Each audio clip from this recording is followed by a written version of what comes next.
தனிச்சு சீரோமடா உண்மையா உழைக்கிற நமக்கு எல்லா நன்மைகளும் நாடி வந்து கூடுதடா.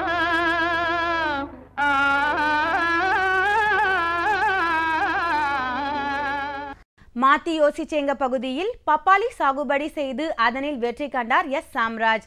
இவர் தருமபுரி மாவட்டம் பாலக்கோடு தாலுகா காரிமங்கலம் வட்டாரம் எலுமிச்சனஹள்ளி கிராமத்தை சேர்ந்த விவசாயி. இவர் பப்பாளி நடவை புரட்டாசி ஐப்பசி மாதங்களில் நடவு செய்வதற்கு முன்பு விதைகள் வாங்கி நர்சரியில் போட்டு 50 நாள் விட்டு நடவு செய்தார். இவர் விளைவித்த பப்பாளி ரகம் ரெட் லேடி என்ற ரகமாகும்.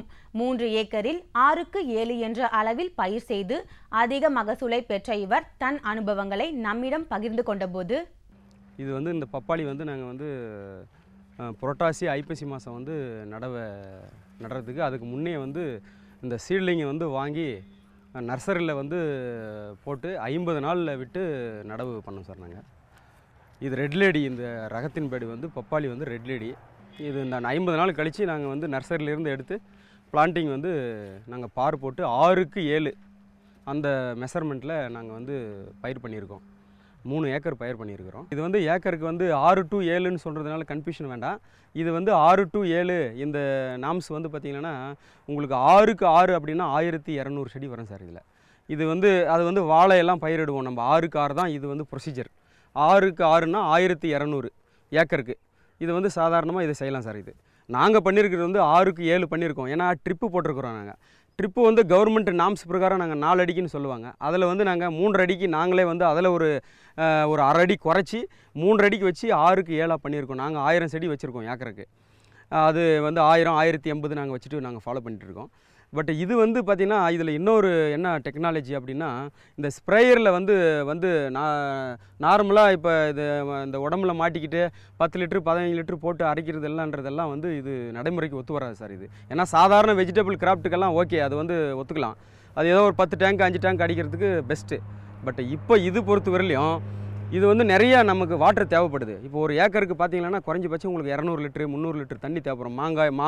மேங்கோ அந்த மாதிரி அடிக்கிறதுக்கெல்லாம் வந்து வாட்டர் நிறையா தேவைப்படுறதுனால நமக்கு வந்து ஒரு எலக்ட்ரிக்கல் ஸ்ப்ரேயரோ இல்லை வந்து ஜென்ரேட்டர் வந்து இப்போ இதில் வந்து பார்த்திங்கன்னா இது இப்போ பெட்ரோலு டீசலு அந்த மாதிரி வந்து ஒரு ஸ்ப்ரேயருங்கெல்லாம் வந்திருக்கு. அது வந்து கன்வீனியண்ட்டாக ஒரு இடத்துல ஃபிக்ஸ் பண்ணி வச்சுட்டு அந்த இடத்துலேருந்து ட்ரம் நமக்கு இந்த ஏக்கருக்கு இந்த 3 ஏக்கருக்கு இவ்வளோ வாட்டர் தேவைப்படுதுன்னு ஒரே இடத்துல வந்து நம்ம ஃபிக்ஸ் பண்ணி வச்சுட்டு நம்ம ஏரியா வந்து இப்போ அதில் வந்து ஹேர் ஓஸ்ன்னு இருக்குது. அந்த ஹேர் ஓஸை வந்து லேண்டில் வந்து பதிச்சுட்டு அங்கங்கே வந்து ஒரு கேட் வாலை வச்சு அந்த கேட் வால் மூலிமா வந்து ஹை ப்ரெஷரில் நம்ம வந்து இதுக்கு பண்ணால் தான் இது இருக்கிற இலை வந்து அடர்த்தியான இலை.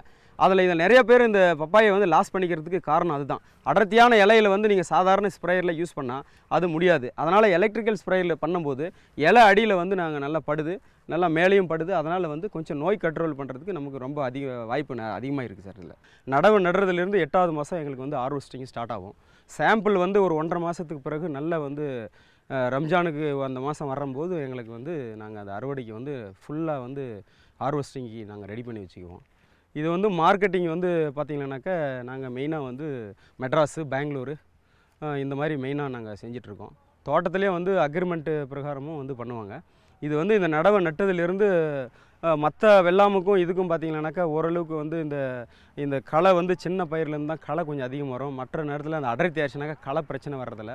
மருந்தும் வந்து ஓரளவுக்கு எங்களுக்கு வந்து கட்டுப்பாடான ஒரு பயிராக இருக்குது. மற்ற வெஜிடபிள் ஐட்டத்தை விட இந்த பப்பாளி வந்து ஓரளவுக்கு எங்களுக்கு கன்வென்ட்டாக இருக்குது சார் எங்களுக்கு.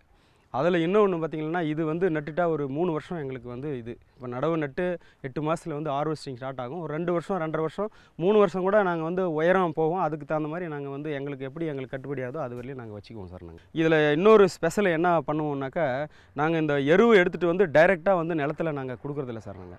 நாங்கள் வந்து எப்பயுமே வந்து அதை எடுத்துகிட்டு வந்து ஒரு 30 லோடு 40 லோடு எடுத்துகிட்டு வந்து அப்படி லைனை கொட்டிட்டு அதுக்கு வந்து ஊட்டமேட்டியாக தொலை உரமாக நாங்கள் பண்ணிட்டு தான் நாங்கள் இதில் வந்து பப்பாயில் போட்டதுனால ஓரளவுக்கு செடி மற்றதை விட நல்லா கொஞ்சம் இதில் வந்து அறுவடை நாங்கள் பார்த்தது இது பார்த்திங்கன்னாக்கா ஒரு மரத்தில் வந்து ஹார்வெஸ்டிங் ஸ்டார்ட் ஆகுதுலேருந்து ஒரு ஃபஸ்ட் இயருக்கு பார்த்திங்கன்னா 100 கிலோ குறையாமல் வரும் சார். இது 100 கிலோ வந்து 100 கேஜி கீழே எப்பயுமே வராது. இது அது 2வது வருஷத்தில் பார்த்திங்கன்னா ஒரு கொஞ்சம் குறையும்.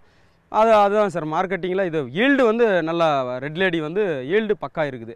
விலை வந்து இன்னைக்கு கண்டிஷனுக்கு ஒரு 5 ரூபா 6 ரூபா அந்த மாதிரி ரேஞ்சில் நிரந்தரமாக இருந்தால் கூட ஒன்றும் லாஸ் கிடையாது. நமக்கு ஓரளவுக்கு கன்வீனியன்ட்டான விவசாயம் தான் சார். பழங்களின் ராணி மாங்கனி, முக்கணிகளில் முதன்மையான கனி மாங்கனி ஆகும். இத்தகைய பெருமைக்குரிய மாங்கனியில் ஒட்டுச்செடிகள் தயாரித்தல் மூலம் குறுகிய காலத்தில் அதிக மகசூல் கிடைக்கிறது. மேலும் அதிக காய்பிடிப்பு ஏற்படுகிறது. ஒட்டுச்செடிகள் அடர் நடவு முறைக்கு ஏற்றதாக உள்ளது.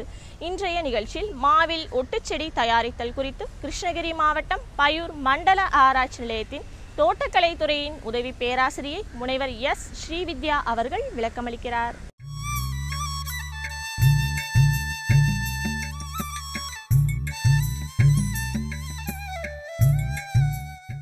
என்னோடய பேர் எஸ் ஸ்ரீவித்யா, முனைவர் உதவி பேராசிரியர் தோட்டக்கலை. இப்போ வந்து நம்ம மாஞ்செடியில் ஒட்டு கட்டுற முறையை பற்றி பார்ப்போம். தமிழ்நாட்டில் மானாவாரியில் கல்பத்தரு என்று சொல்லப்படும் மாமரம் வந்து தமிழ்நாட்டில் 80,000 ஹெக்டர் நிலப்பரப்பில் பயிர் செய்யப்படுகிறது. கிருஷ்ணகிரி மற்றும் தருமபுரி மாவட்டத்தில் பார்த்திங்கன்னா 37,000 ஹெக்டர் வந்து இந்த மாஞ்செடி வந்து பயிர் செஞ்சிட்ருக்குறாங்க. மாவில் வந்து ஒட்டு மூலமாக இனப்பெருக்கம் செய்கிறது எப்படி அப்படின்றத நம்ம இப்போ தெரிஞ்சுக்க போகிறோம். ஒட்டு கட்டுறதுல வந்து நெருக்கு ஒட்டு முறை, இளந்தண்டு ஒட்டு, தளிர் ஒட்டு, இந்த மாதிரி 3 ஒட்டு கட்டுற முறை இருக்கிறது. இதில் வந்து நம்ம நெருக்கு ஒட்டு எப்படி செய்கிறோம் அப்படின்றத விளக்கமாக பார்ப்போம். நெருக்கு ஒட்டுக்கு தேவையான விஷயங்கள் என்னென்னா, மாஞ்செடியில் வேர் செடி வேணும், தாய் செடி வேணும். நம்ம நெருக்கு ஒட்டுக்கு இன்னொன்று தேவையான அம்சம் வந்து தாய் செடி. தாய் செடின்னு என்ன பார்த்தேன், அதுக்குரிய சிறப்பு அம்சம் என்னென்னா, தாய் செடி வந்து நம்ம விரும்பின ரகம், நம்மளுக்கு என்ன ரகம் வேணுமோ அந்த ரகம். இங்கே பையூர் மண்டல ஆராய்ச்சி நிலையம் பார்த்தா 11 வகையான ரகங்கள் வந்து நம்ம தாய் செடியாக நெருக்கு நடவு செஞ்சுருக்கோம். இதில் வர்ற கிளைகளை வச்சு நம்ம ஒட்டு கட்டுறோம். தாய் செடிக்கு சிறப்பு அம்சம் என்னன்னு பார்த்தோன்னா, நல்ல பக்க கிளைகள் வரணும், நல்ல சீரான மகசூல் கொடுக்கணும், மேம்பட்ட தரத்தோடு இருக்கணும், நல்ல வீரியமாக இருக்கணும், நோய் எதிர்ப்பு ஆற்றல், இதெல்லாம் வந்து நம்ம செலெக்ஷனாக வச்சுட்டு அந்த தாய் செடியை நம்ம செலக்ட் பண்ணிக்கணும். ஸோ நெருக்கு ஒட்டுக்கு வந்து உங்களுக்கு வேர் செடி முக்கியம், தாய் செடி முக்கியம். இப்போ வேர் செடியை வந்து நம்ம தாய் செடி ஏரியாவுக்கு கொண்டு போகணும். தாய் செடியோட கிளைகளுக்கு அருகே வேர் செடியை கொண்டு போய் அந்த தாய் செடியோட கிளையை வளைச்சு வேர் செடியும் தாய் செடியும் பக்கவாட்டில் இணைச்சு கட்டுறோம். ஒட்டு கட்டுதல் அப்படின்னா 2 வேறு செடியின் பாகங்களை இணைஞ்சு ஒட்டு கட்டுறோம். அந்த இணைந்து அது ஒரே செடியாக மாறி வர்றது தான் ஒட்டு அப்படின்றது. இந்த ஒட்டு வந்து 90 நாள் ஆகும் இணைப்பு ஒட்டு சேர்க்கை வெற்றி பெற. 90 நாட்கள். இப்போ வந்து 75வது நாள் நம்ம என்ன பண்ணுறோன்னா, அந்த ஒட்டு செடியை வந்து அந்த தாய் கிளையை வந்து ஒரு வெட்டு கொடுக்குறோம். 75வது நாள் வெட்டு கொடுக்குறோம். ஏன் கொடுக்குறோம் அப்படின்னா, அந்த தாய் செடியிலேருந்து அந்த சத்தை வந்து நம்ம குறைக்கிறோம். ஒட்டு செடி தாங்குதான்னு பார்க்குறோம். அடுத்து 90வது நாள் வந்து நம்ம இன்னொரு வெட்டு கொடுத்து மொத்தமாக அந்த ஒட்டு செடியை வந்து தாய் செடியிலேருந்து பிரித்து கொண்டு போயிடும். ஸோ நெருக்கு ஒட்டு ரெடி ஆயிடுச்சு. இதை வந்து நம்ம வெட்டி எடுத்த உடனே 1 மாதம் வச்சு நீர் ஊற்றி பராமரித்து அப்புறமா விவசாயிகளுக்கு நடவு செய்ய நம்ம கொடுக்கலாம். இதே மாதிரி துரிதமாகவும் எளிதாகவும் ஒரு முறை இருக்குது. அது வந்து இளந்தளிர் ஒட்டு முறைன்னு சொல்கிறது. இது என்னன்னு பார்த்தீங்கன்னா, இன்னும் பெரிய டிஃப்ரென்ஸ் கிடையாது. நம்ம வேர் செடியை வந்து தயாரிக்கிறோம். அந்த வேர் கொட்டையை போட்டு 30 நாளில் அது முளைக்குது. அந்த 30 நாளில் கருஞ்சிவப்பு இலை வரும்போது அதை வந்து நம்ம செலக்ட் பண்ணிக்கிறோம். அதுதான் வேர் செடி நம்மளுக்கு. இதுக்கு வந்து தாய் செடி என்னென்னா, இந்த மாதிரி நிலத்தில் உள்ள வளைச்சி கட்ட தேவையில்லை. நீங்கள் இந்த மாதிரி வெளியூர் போகிறீங்க, எங்கே போனாலுமே உங்களுக்கு விரும்பத்தக்க ரகத்தை நீங்கள் பார்க்குறீங்க அப்படின்னா, அந்த தாய் செடியோட குருத்தை நீங்கள் வந்து எடுத்துகிட்டு வரலாம். அது சயான்னு சொல்லுவாங்க. அந்த குருத்தை வந்து நீங்கள் செலக்ட் பண்ணி அதை கட் பண்ணி 10 நாள் முன்னாடியே இலைகளெல்லாம் நீங்கள் அகற்றிட்டு அப்புறமா அதை வந்து நீங்கள் இளந்தண்டு ஒட்டு செய்கிறதுக்கு ரெடி பண்ணிக்கலாம். இப்போ வந்து வேர் செடி ரெடி ஆயிடுச்சு. குருத்தை எடுத்துகிட்டு வரீங்க. குருத்தை எடுத்துகிட்டு வந்து வேர் செடியை வந்து நீங்கள் 5 சென்டிமீட்டர் அளவுக்கு உயரத்துக்கு நறுக்கிட்டு 2ஆக பிளக்கணும். பிளந்துட்டு அந்த தாய் செடியின் குருத்தை கொண்டு வந்து அந்த பிளவில் சொருகி பிளாஸ்டிக் தாளினால் கட்டிடணும். இதுதான் வந்து இளந்தண்டு ஒட்டு. 1 மாதத்தில் துளிர்விட ஆரம்பிக்கும். இதுக்கு என்ன தேவை அப்படின்னு பார்த்தீங்கன்னா, பனிப்புகை கூடாரம் அது தேவை, இன்றியமையாதது. அது ஏன்னா அந்த உங்களுக்கு ரிலேட்டிவ் ஹியூமிடிட்டின்னு சொல்கிறாங்கல்ல, ஈரப்பதம் அது வந்து அதிகமாக இருக்கும். 80லேருந்து 90% ஈரப்பதமும், டெம்பரேச்சர் பார்த்திங்கன்னா 30 டிகிரி வரைக்கும் பண்ணால் தான் அந்த புது துளிர் வந்து துளிர்க்கும். 1 மாதத்தில் துளிர்ச்சிரும். அதுக்கும் 3 மாதம் அந்த ஒட்டு சேர்க்கை வெற்றி அடைய வேணும். இது 2வது முறை. இன்னொன்று முறை வந்து தளிர் ஒட்டு, அதாவது சாஃப்ட்வுட் கிராஃப்டிங் அப்படின்பாங்க. இதுவும் வந்து உங்களுக்கு அந்த நாற்று வேர் செடியோட வயது தான் வித்தியாசமே தவிர வேறு ஒன்றும் கிடையாது. வேர் செடி உற்பத்தி செய்கிறது வந்து 6 மாத காலத்தில், அதாவது கொட்டை போட்டு வேர் செடி 6 மாதத்தில் அதை நம்ம வந்து வேர் செடியாக உபயோகிக்கிறோம். இதே மாதிரி தான் வேர் செடியை வந்து 2ஆக பிளந்து தாய் செடியின் குருத்தை கொண்டு வந்து நம்ம வந்து அந்த பிளவில் சொருகி அதை வந்து கட்டுறோம். ஸோ இளந்தளிர் ஒட்டு, தளிர் ஒட்டு, நெருக்கு ஒட்டு, இது 3 வந்து இந்த 3 ஒட்டு முறை மூலமாக நம்ம வந்து மாஞ்செடியை வந்து உற்பத்தி செய்யலாம்.